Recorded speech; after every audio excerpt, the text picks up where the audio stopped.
सभी को जय हिंद। आप सभी का स्वागत है आपका अपने YouTube चैनल नौकरी तक पे।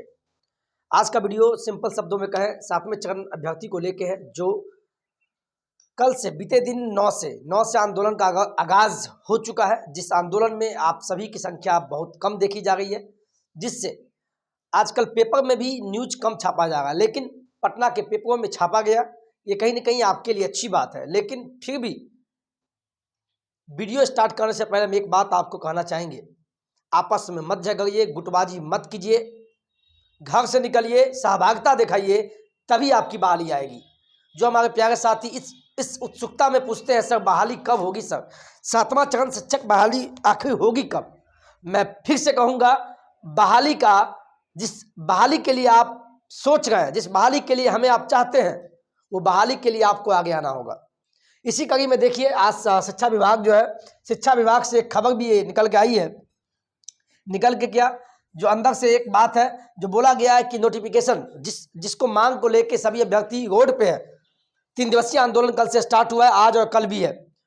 तो सरकार पेपरों के माध्यम से बस आश्वासन देती है, इसीलिए कि आप लोग घर में बैठ जाएं, सो जाएं, चूंकि उनको बहाली देना ही नहीं है। इसलिए चूंकि देखिए, अभी तक STT कॉमर्स वाले का एग्जाम नहीं हुआ, पेपर 2 वाले का। समझिए बात को, वास्तविकता को समझिए। वो बहाली फंसाना चाह रही है, आप लोग नहीं समझ रहे। प्लीज, जब कॉमर्स का रिजल्ट आएगा देन आपका सातवां चरण बहाली आएगा, काहे नहीं समझ रहे? और नियमावली भी अभी तक प्रकाशित नहीं हुआ, जिस नियमावली को वो बोलते हैं कि नियमावली फरवरी के अंत तक आ सकता है। जिस शिक्षा मंत्री साहब बोल रहे थे कि मैं तो नियमावली पे साइन करके आ चुका हूं, लेकिन उनको एक और नाम दिया गया, लिफाफा वाले मंत्री जी। क्या पता, कभी कुछ बोलते हैं कभी कुछ बोलते हैं, लेकिन आप लोग तो समझ गए, आप लोग समझदार है। ये वीडियो लाने का उद्देश्य मेरा इसलिए है क्योंकि आपको अग्रसर करना, आगाह करना, विनम्र निवेदन करना कि प्लीज मेरे दोस्त घर से निकलिए। इसलिए बोल रहे हैं कि घर से निकलिए, क्योंकि आप जिस नियमावली की फरवरी के अंत तक बात करते हैं, पता नहीं वो भी दे कि नहीं दे। अब वो भी देगा, इस नियमावली से आपकी बहाली तो नहीं हो जाएगी? आप बताइए, आप समझते हैं, फिर भी आपको झकझोरने के लिए हम आते हैं। हम कल भी वीडियो नहीं लाए थे, रात में बस लाइव आए थे हम। और जितने भी साथी लिखते हैं, सर डॉक्यूमेंट क्या लगेगा, आवासीय बना ले कि नहीं, कट ऑफ कितना जाएगा, आगे डिग्री और डॉक्यूमेंट का क्या करोगे जब बहाली ही नहीं आएगा? और जैसे जैसे बहाली लेट होती जाएगी, आपका कट ऑफ हाई जाएगा। सीटों की संख्या तो ज्यादा है नहीं, सुनने में आ रहा है 1 से लेकर 8वीं तक कितना 80,000, और 9वीं से लेकर 12वीं तक 1,22,000, और 1 से 8वीं तक में तो DLED है, BEd है। तो आप लोग समझिए, अब भी समय है। ये सांकेतिक आंदोलन है, आज है और कल भी है। निकलिए, सपोर्ट कीजिए।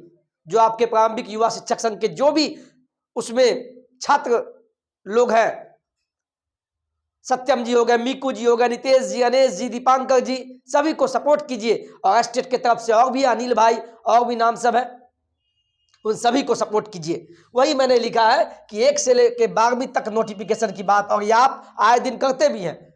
ये तो पता नहीं क्या होगा, लेकिन हम सभी मांग करते हैं सातवां चरण शिक्षक बहाली। एकजुट रहिए।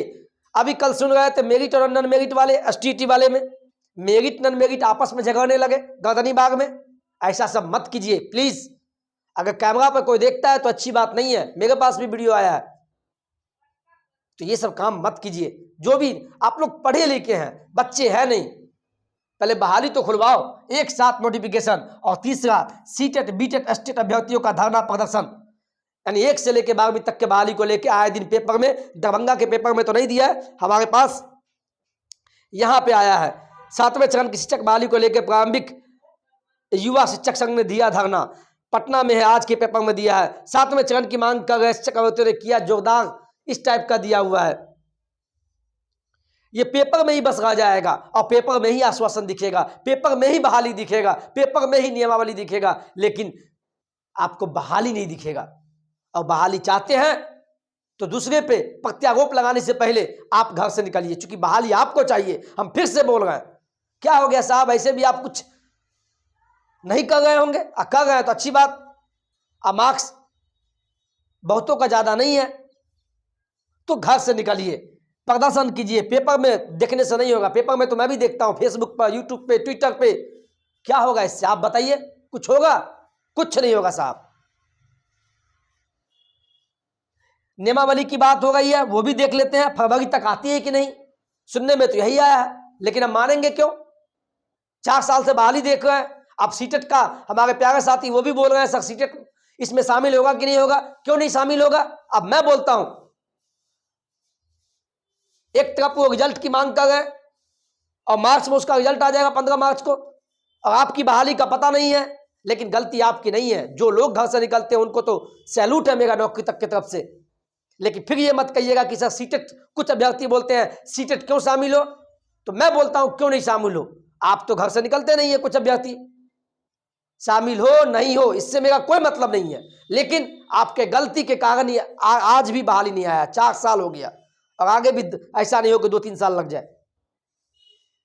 तो सभी लोग एकजुट आइए और जो भी सीटेट पास इस बार होंगे उनको भी बधाइए। आप भी आंदोलन में आइए, आंदोलन में भाग लीजिए, बहाली खुलवाइए और आंदोलन में सहभागिता दिखाइए। सभी को बोलेंगे एक साथ आप लोग आंदोलन में आइए, कोई भी हो, मेरिट नॉन मेरिट कुछ भी, सीटेट बीटेट एसटेट भी कुछ भी हो, आइए। लेकिन कहते हैं कुछ चीज आपको लगता होगा कि हम जीवन में संघर्ष करते हैं लेकिन आपके लिए कुछ नहीं होगा, लेकिन एक कहावत जान लीजिए, चूंकि आप सच के राह पे हैं, जैसे मैं सच के राह पे हूं, हमें भी निगेटिव व्यक्ति निगेटिव बोलने वाले मिलते हैं, क्या मैं उसमें उलझ जाऊं?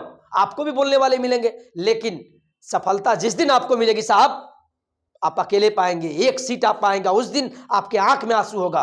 कुछ चीज संघर्ष लंबा ही होता है। आजादी बताइए कितना समय लग गया, 200 साल लग गया आजादी पाने में हम लोगों को। इसलिए नहीं बोल रहे हैं, आप खुद पढ़े लिखे हैं, लेकिन समझिए, आप अपने को देखिए। आज वहां जो अभ्यर्थी पहुंचे हैं किसके लिए? अपने लिए पहुंचे हैं, आपके लिए नहीं पहुंचे हैं, लेकिन उनका फायदा आपको भी मिलेगा। लेकिन टूटिए नहीं साहब, निकलिए, हंसने दीजिए लोग को। जिस पे दुनिया हंसता है वही कुछ जग को जग जाहिर करता है, और आप में वो काबिलियत है साहब, तब तो बीएड सीटेट सब क्वालिफाइड किए हैं। ये शिक्षा मंत्री साहब क्या बोलेंगे साहब? आप भी कल आज न कल शिक्षा के पद पे आप भी होंगे, क्यों नहीं होंगे? आपका अधिकार है और उस अधिकार को छीनना होगा साहब, मुझे बोलना पड़ता है। प्लीज सर, प्लीज हाथ जोड़ के निवेदन है, निकलिए घर से। मैं तो नहीं जा पाया, मैं तो अपना कारण इसलिए बताया क्योंकि मैं तो हमेशा गया हूं और जाता रहूंगा भी, लेकिन हमारे स्कूल के बच्चों का माध्यमिक का एग्जाम है 14 से, तो हमें कोई छुट्टी नहीं दिया गया, और रीजन भी है, वाजिब सी बात है, अगर लास्ट में उनको छोड़ कर चले जाए तो अच्छी बात नहीं है। लेकिन आप तो निकलिए, आज आप तो निकलिए, प्लीज हाथ जोड़कर विनम्र निवेदन है, आप अपने लिए, अपने माता पिता के सपनों के लिए निकलिए। और कितनों लोग बोलते हैं कि शादी नहीं होगी साहब, ये सब मत बोलिए। कितना बोलता है मैं ये कर लूंगा, उल्टा कर लूंगा, साहब नहीं, उससे अच्छा है भगत सिंह की तरह जान देने से अच्छा है कुछ कर लीजिए, आप अपने लिए कुछ कर लीजिए, नहीं तो दूसरे को फायदा दे के कीजिए। भगत सिंह को क्या मिला? 19 साल का लड़का, बताइए, फांसी पे चढ़ जाना, शहीद हो जाना, और आज आप हम सब इस आजाद देश में सांस ले गए। तो आप अपने लिए भी नहीं तो दूसरों के लिए जाइए। लोग नेता को गाली देते हैं, साहब नेता बन के तो दिखाइए, उसमें कुछ ना कुछ तो क्वालिटी होगा, तभी हम आपको वो चढ़ाते हैं, हम आपको बेवकूफ बनाते हैं, वो कला है उसमें। लेकिन आप में जो कला है उस चीज को आप पहचानने गए हैं, जज्बा, जोश, शिक्षा, शिक्षित है आप। प्लीज ये कोई गप नहीं है, ये बकवास नहीं किए हैं, और बकवास करने वाले इसको ही लिखेंगे बकवास है, तो ठीक है, अपना तरीका है सोचने का, निगेटिविटी सोचने का, लेकिन आप पॉजिटिव रहिए और आपके साथ हम रहेंगे। बस निकलिए, यही हम लास्ट में अपनी वाणी को विराम देते हैं। जय हिंद, जय भारत।